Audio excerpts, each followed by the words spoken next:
All right, kids. It is Thursday, July 11th. There was a press conference tonight with Joe Biden. I didn't watch it. I'm not going to watch it tonight. I had a really long day, busy work day. Then I had a hearing today in court from 3 to 5 in a different county. It took me like an hour to get home, and I was kind of wiped out. So I haven't watched the press conference. I've read uh, a few reviews of it, I guess. It's getting mixed reviews. You know, the loyalists are like, oh my God, it was the most amazing press conference that's ever happened. And then other people are like, oh my God, this is the worst press conference that's ever happened. And then there are about a third of the people in the middle going, whatever.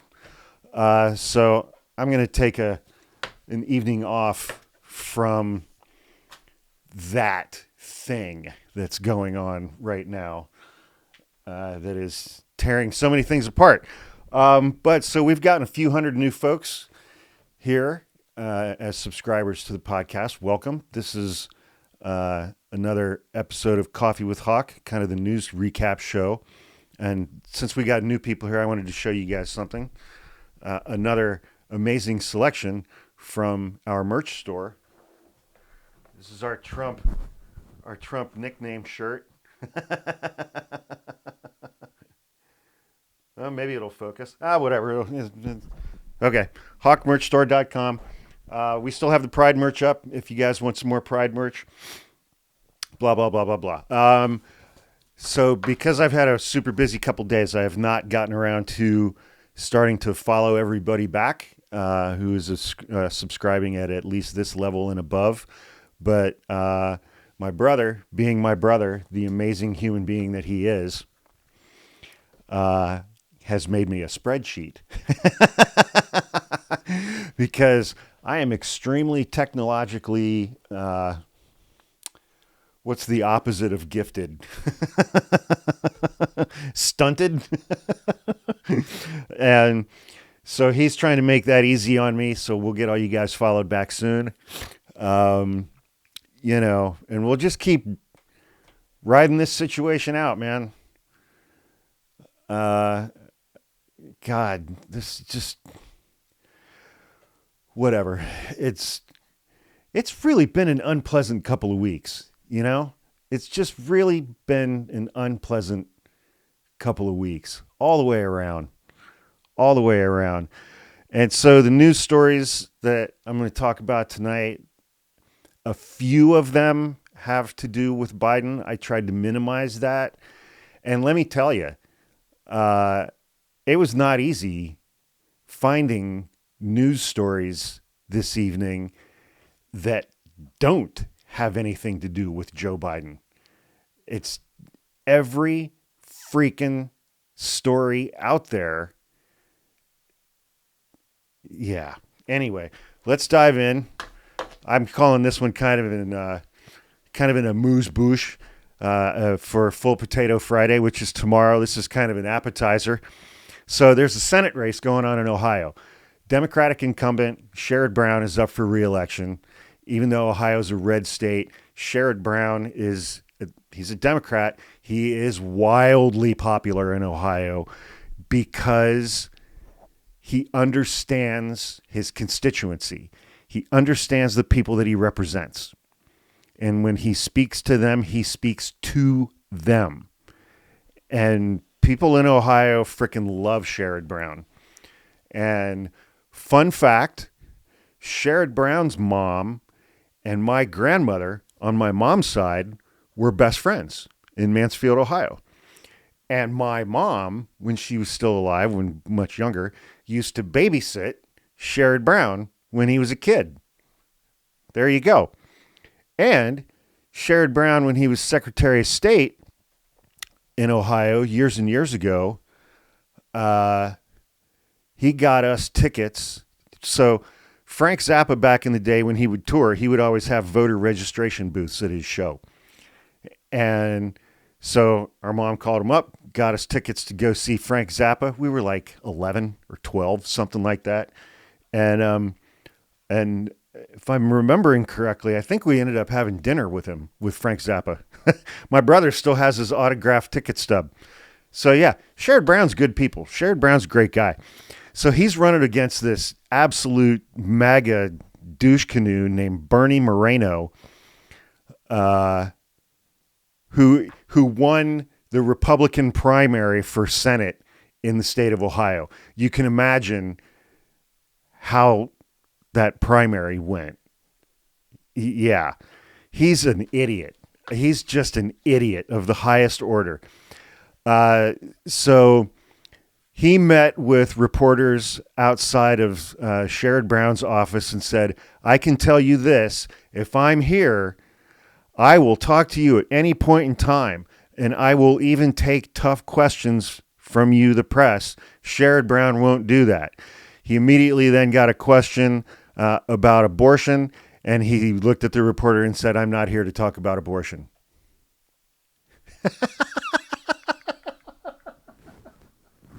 It's like these guys think we can't hear them.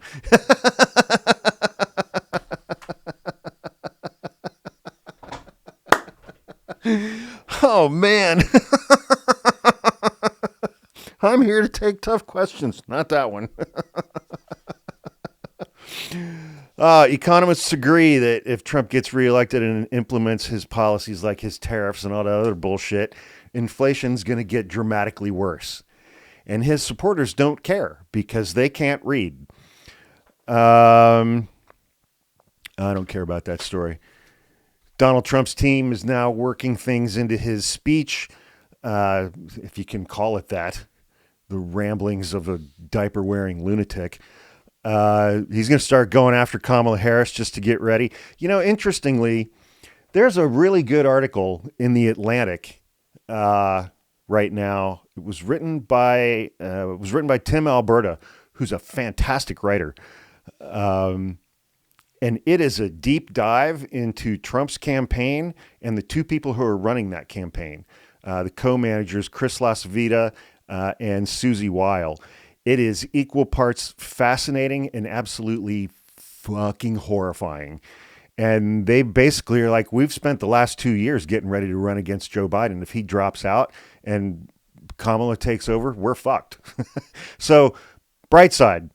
And this made me feel bad for Joe Biden. Barack Obama and Nancy Pelosi have been huddling with one another about Joe Biden's future. That's just kind of humiliating for Joe Biden. On that one, I feel bad for him. Let's see tonight. So we have several parts. We have several components of this category this evening, and I'm calling this category "Who Gives a Shit." First up in Who Gives a Shit, Melania Trump will attend the Republican convention. Who gives a shit? Okay. Boy, how fun has it been watching Donald Trump trying to tap dance around this Project 2025 thing? I know nothing about Project 2025. I have no idea who's behind it. I don't understand it. I know nothing about what's inside of it, but I completely disavow it and disagree with it. That was him last weekend. In 2022, he was praising the Heritage Foundation, saying this is a great group, and they're going to lay the groundwork and detail the plans for exactly what our movement is going to do. Yeah. Biden's inner circle has sprung a leak. Boy, I noticed that earlier today. There are all kinds of anonymous leaks coming out of his campaign, coming out of the White House, coming out of the House, coming out of the Senate. They're just coming everywhere, man. That one I don't care about. Oh, we've got part 2 of Who Gives a Shit. Don Jr. will speak at the Republican convention right before his father's running mate.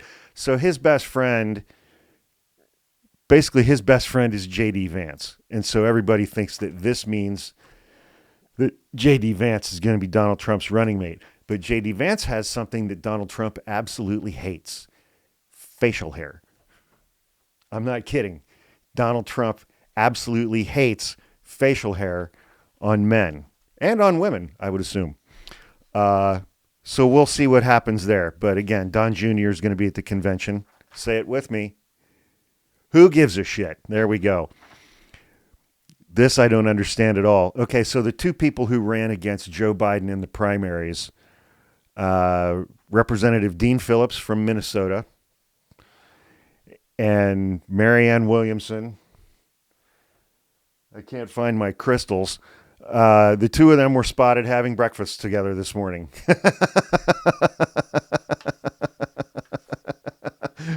like, were they plotting a comeback?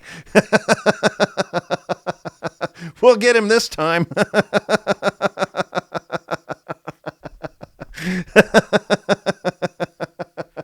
We got to bust this out for that. We'll get him this time, Marianne. Okay. That I don't care about. I'm not talking about that. That I already did talk about. Okay, never mind.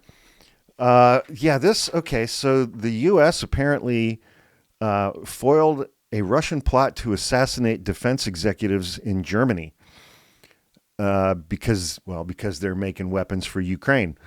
The plot was one of a series of Russian plans to assassinate defense industry executives across Europe who were supporting Ukraine's war effort.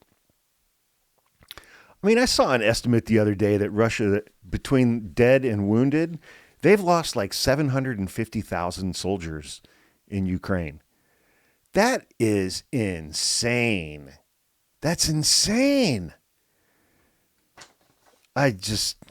Wow, man. And then we get shit like this. Okay. A Trump at first I thought I misread this headline because this number is so low. I thought it was missing a comma and some zeros. A Trump ally is training 75 armed citizens. I'm like, that doesn't make any sense.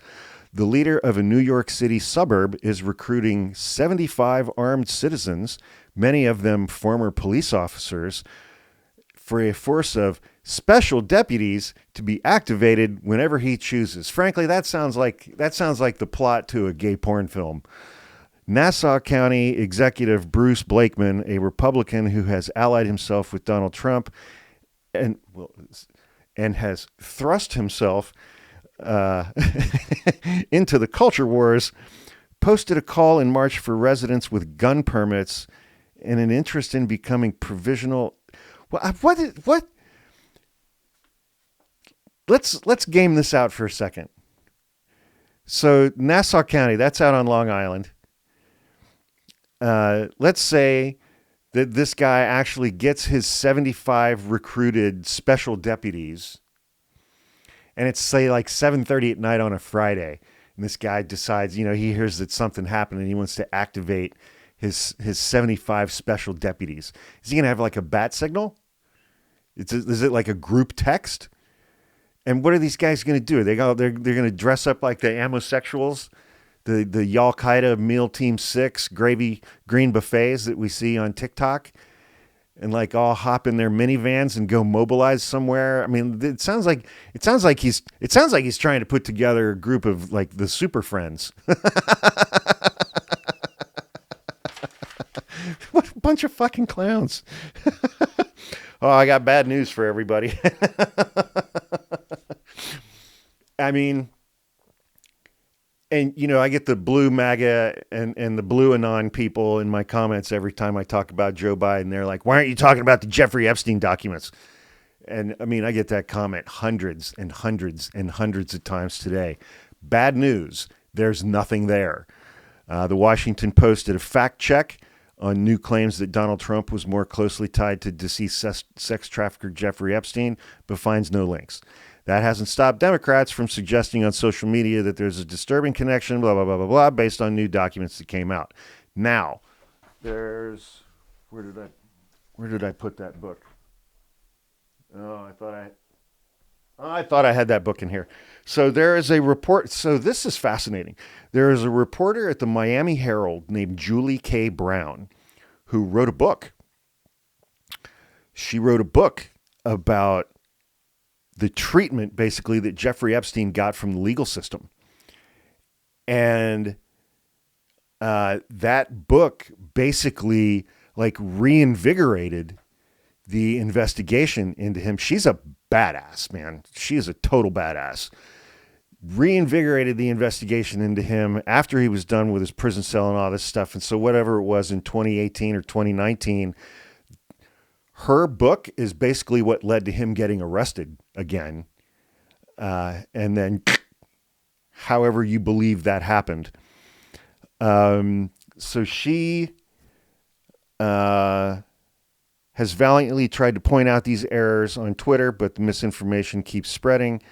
Said Julie Brown, I've come to believe that the American public won't pay for the truth. This is a pretty profound statement. They would rather believe the lies they get for free on the internet. That's a pretty accurate and profound statement, I think. Here's another disturbing thing about Fat Nixon, Pervert Hoover, Little Donnie Two Scoops, Tangerine Tits, Mango Mussolini, Sharpie McBonespur. He hates NATO. And I should have put this one in here. I saw an interesting article today. I can't remember who wrote it, but it was this reporter's theory that Donald Trump hates NATO because there's no way he can grift money off of it. He hasn't been able to figure out an angle where he can profit from it. And that's why he hates it. Which I think kind of dovetails nicely with his love for Vladimir Putin. But I was like, that makes sense. That actually really does actually make sense. He is considering a reduction in intelligence sharing with members of NATO, which depends on the U.S. for the type of information that has helped Ukraine fend off Russia. Either that or he's going to start charging NATO members money for United States intelligence. You can all see him doing that, right? You can all see him calling up Germany and be like, hey, we got some intelligence about some shit that's about to go down in your country. If you want it, you're going to have to send me $10 million. I could totally see that. He's such an asshole. So I saw this story about Clarence Thomas took a free yacht trip to Russia, to Putin's hometown, which of course was paid for by billionaire businessman Harlan Crow. But then I saw somebody who was like, yeah, that happened in 2003. It's like, but still, so this guy's been doing this shit for over 20 years, taking free gifts from this guy and not reporting any of them. Rudy Giuliani is about to totally cornhole himself. The federal judge in his bankruptcy case believes that Giuliani has been misusing the bankruptcy process to give himself protection against things when he's not actually deserving of that protection. And so now this judge is likely going to dismiss his bankruptcy case, which will allow creditors to foreclose on pretty much every single thing that Rudy Giuliani owns. That I don't care about anymore. Oh, well, okay, here's a two-parter. Parts 3 and 4 of Who Gives a Shit? Ron DeSantis is getting a speaking slot at the Republican National Convention after first being told that there were scheduling issues. So they weren't even going to invite him. Something happened behind the scenes. Now he's invited. And so I'm assuming at the podium when he's speaking, they're going to have one of them little boxes that he can stand on. Part 4 of Who Gives a Shit? Marla Maples is endorsing Donald Trump. The jury began deliberating today in the trial of Bob Menendez, who is, if you read that indictment, it's literally comical. It's literally comical how much criming was going on. This dude and his wife were criming all over the place. They're stashing gold bars and wads of cash all over their house, inside their clothes in the closet. It's just the brazenness with which these two committed crimes was kind of stunning. So I expect there to be a guilty verdict in that case pretty quick. And then he tried to throw his wife under the bus at trial and blame her. Quote of the day from Missouri Senator Josh Hawley, who does not live in Missouri. He lives in Virginia. Some will say that I am now calling America a Christian nation, and so I am. And some will say that I am advocating Christian nationalism, and so I do. The thing that I love about Josh Hawley is no matter how hard he tries and how many times he tries to come across as some kind of badass, it fails every fucking time. It's like he tries to sound tough, and it's just like, huh? What?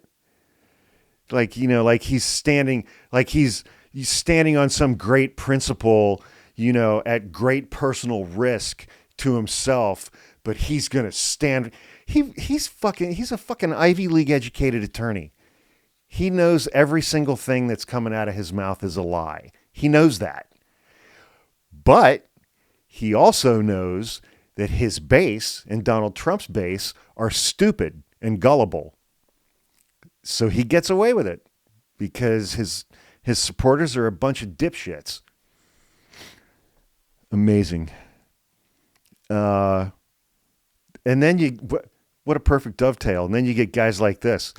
Also Missouri, Will Scharf, an attorney for Donald Trump, who is running to be Missouri's next attorney general, fired a grenade launcher at a stack of evidence boxes and indictments in his latest campaign ad. In the ad, he said, Joe Biden and his corrupt allies are wrecking our legal system, doing everything they can to stop Donald Trump and the MAGA agenda. It's time for a Missouri attorney general who will return fire. At which point, he picked up a grenade launcher and fired it at fake boxes of evidence against Donald Trump. Those kinds of ads work with Trump's base because they're dumb, gullible, loud, mean, easily manipulated, easily separated from their own money. Trump in the RNC and the Republican platform. So he yanked a bunch of people off of the platform committee because they were too anti-abortion. He refused to let them put language in there calling for the illegalization of gay marriage.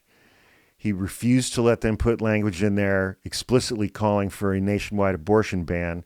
However, there's a columnist named Jessica Valenti, who I adore and who is incredibly smart. And she's on TikTok, and she works basically exclusively on the issue of abortion. And she pointed out where I had gotten something wrong in all of that. And you guys should really go follow her on TikTok, Jessica Valenti. But, because she's like, no, it's in there. They just camouflaged it and hid it. Well, the camouflaging and the hiding didn't work with the MAGA rubes who were on that committee. And said one RNC platform committee member named Gail Ruzicka, they rolled us. That's what they did. I've never seen this happen before. I don't understand why they did it, and I'm extremely disappointed that we do not have any pro-life language. Mike Pence calls the RNC platform a profound disappointment because of its stance on abortion and gay marriage. It's like these people are so obsessed with hot, sweaty, gay sex. And they're also obsessed. This is what I think is the driving force behind why Republican men hate abortion. They're upset with all these hot, young, loose women that are out there having sex with everybody but them. And they're cranky about it. Nobody will have sex with them, so they're going to use their positions to make sure that nobody else gets to have sex at all, free of consequences. Fuck these guys. I hate them. Support for legal abortion keeps ramping up.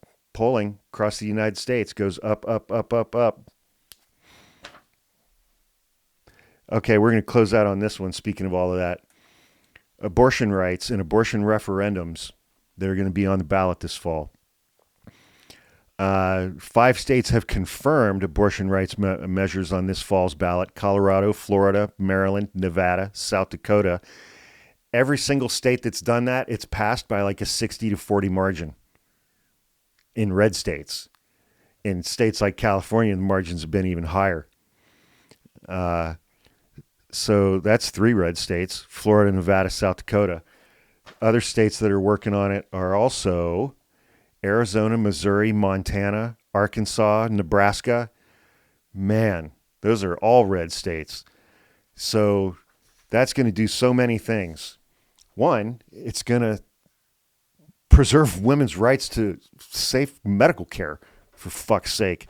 Second of all, it's going to drive Democrats to the polls in November in red states, which is always a good thing. All right, let's do this, man. It's been a bad couple of weeks. It's just been a bad couple of weeks. I don't care what side you are on relative to the whole Biden thing. Keep him, boot him, whatever. The last 2 weeks have sucked. They have just sucked. Insanely. Just sucked. So let's all take a couple deep breaths, all right?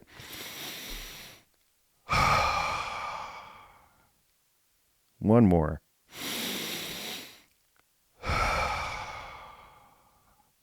Shake it out. There you go. Deep breaths and shake it out, man. Deep breaths and shake it out. I do that more times a day than I can count, and it always makes me feel better. Deep breaths and shake it out. Whatever's going to happen one way or the other, it's probably going to happen within the next couple of weeks, because all of this shit's got to be resolved one way or the other by the end of the first week of August. And I just, oh God, I'm really not looking forward to the rest of this year. But all right, everybody, hang in there. I'll be here. My brother will be here. All of you guys can be here. We're all going to be here. We'll get through it one way or the other.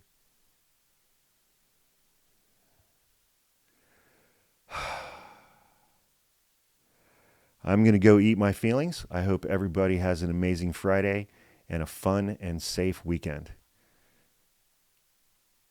I'll see you guys soon. Everything's fine.